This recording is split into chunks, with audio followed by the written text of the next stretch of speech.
She didn't need an AI. Good teachers know. Hey, Intel and Classroom Technologies with your AI-assisted student evaluation artificial intelligence program. Leave them kids alone. Wow, what a terrible song. But it's a real thing. Hey, everybody, I'm Steve Green with Bill Whittle and Scott Ott, and this is Right Angle, brought to you by the members of BillWhittle.com. Gentlemen, with all of this distance learning still going on in various schools and universities around the country, Intel and a company named Classroom Technologies have produced a bit of software called Class, of all things. And what it does is it sits on top, this artificial intelligence sits on top of Zoom calls and can detect, I'm reading here from the story, I think from Recode, can detect whether students are bored, distracted, or confused by assessing their facial expressions and how they're interacting with the educational content. And Scott, when I pitched this story on our backstage segment available to members of BillWhittle.com, you pointed out something that I really just noticed in that last line. Isn't it interesting that the artificial intelligence doesn't assess the educational content? Yeah, that would be a little more useful.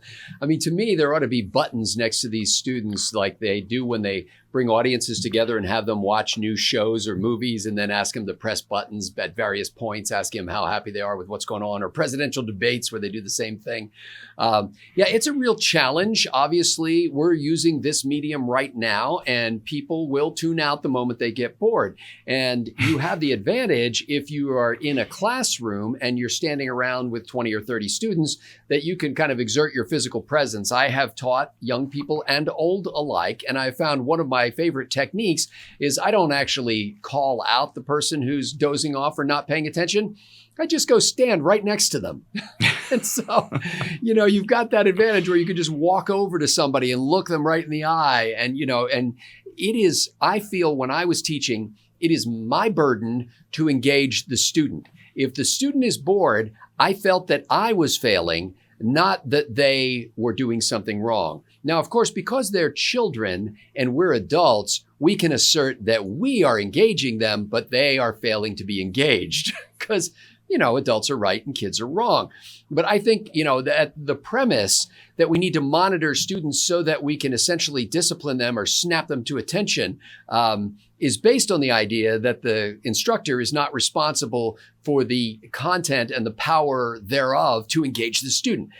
Now, all of that said, I don't want cameras peeking at my kids anymore. And they're already doing that. This is just some AI that's applied to that. I don't want the school system looking into my home.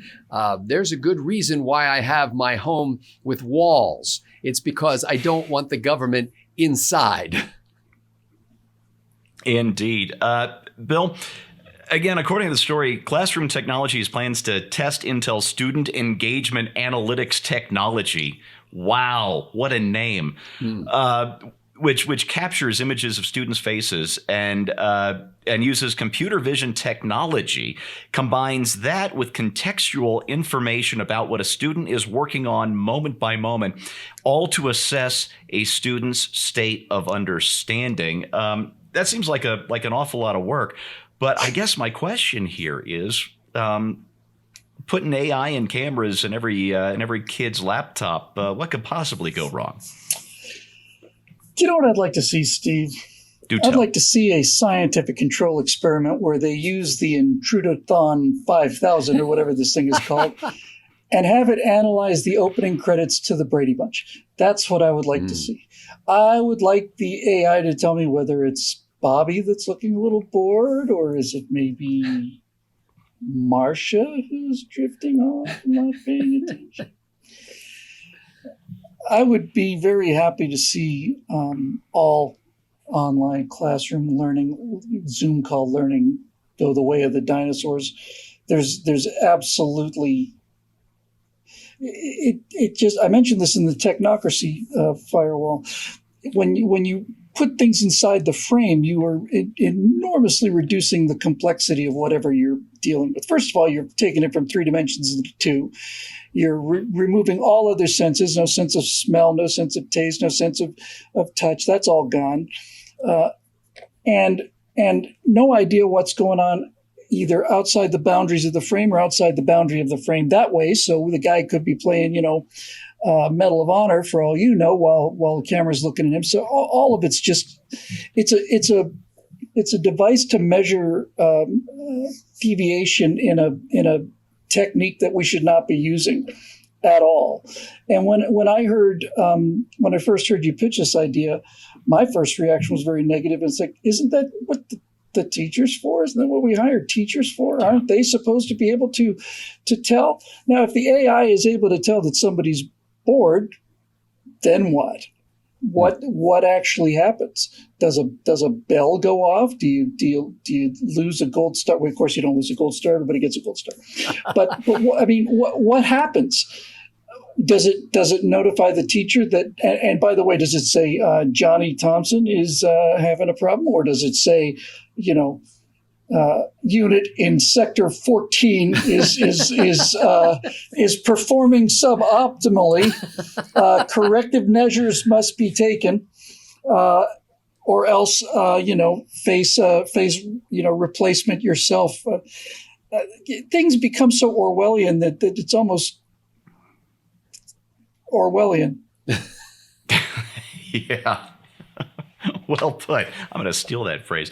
I've developed a fail-safe, foolproof method of determining whether or not students are bored in school. They're in school. End of story. That's all you need to know. I'm the father of two sons. Can I just add something to that? Yeah, please. I'm sorry, but I really just, because we had a discussion on the Backstage show, which is available only to a certain class of people. Yeah. And Scott said, no, you should be entertaining. And I went to British schools, which were very much like the wall, Yeah. And I have to tell you, Steve, when I was in those British schools with schoolmasters in caps and gowns and stuff, I have no recollection of being bored. No. We were not allowed to be bored. The threat of sudden violence does tend the threat of immediate demise tends to focus the mind. But honestly, I think some part of it had to do with the fact that the teachers were taking this so seriously. Yes. That you were expected to take it seriously too. And it wasn't like they have to compete, oh, look, there's a fire truck outside the window. Now I'm going to have to do a juggling act to get no, it's like, your eyes up front. I just thought I'd throw that in there. When I was growing up, half of my friends went to Catholic schools in St. Louis, and I'd heard so many horror stories about the nuns and their rulers that by the time I was 14 or 15 and I saw the Blues Brothers for the first time, I'm like, oh man, that nun? Those boys got off easy compared to my friends. But that reminds me of a true story from sixth grade. Mrs. Coffey was our teacher, and because boys and girls, I'm so allowed to say that, I think, develop their English skills generally at different rates. The girls would have gym while the boys had English class, and vice versa. And if you think that was an excuse with the girls being gone for the sixth grade boys to get into all kinds of trouble behind the teacher's back, well, you've probably been watching me on the show for a while. That's exactly what we did. I discovered my dad had given me this nice Pentel mechanical pencil, and I very quickly discovered that if you took the insides out of it, so you just had the plastic shell, you had the world's most accurate pea shooter. I mean, this thing was deadly. I'd take about a quarter of a sheet of notebook paper, and I'd chew that thing down until it was a little bit bigger than a BB, just perfect for that Pentel shell. And I go, and I could hit anybody, and it stung. So thanks to me, we get in these giant spitball wars behind Mrs. Coffey's back in sixth grade English. Well, one day, I'll never forget this. This kid named Burton got me really good right in the cheek. I mean, I could feel it turning red. So I didn't get my Pentel out. I put an entire sheet of notebook paper in my mouth, and I chewed that thing down. I'm getting a serious case of cottonmouth here. I chewed that thing down until it was so dense it almost collapsed into a singularity and developed into a black hole right there in my classroom. And I winged that thing at Burton, and he didn't see it coming. He blinked just as it hit him in the eye. His whole face turned beet red. He put his face down on the desk. I thought I could see tears coming down from where I hit him. It was a beautiful shot. And all this time, Mrs. Coffey's writing on the board. She has no idea what's going on. And I'm sitting there. I'm not laughing. I'm doing my best to keep a straight face. Mrs. Coffee finishes writing her sentence on the blackboard, turns around directly at me and says, Stephen Green, I know exactly what you're doing. She didn't need an AI. Good teachers know. Mrs. Coffee was a good teacher. We need more like her. That's your right angle on that, brought to you by the members of BillWhittle.com. If you're not a member, become one today. I command it. Thanks for watching. We'll see you next time.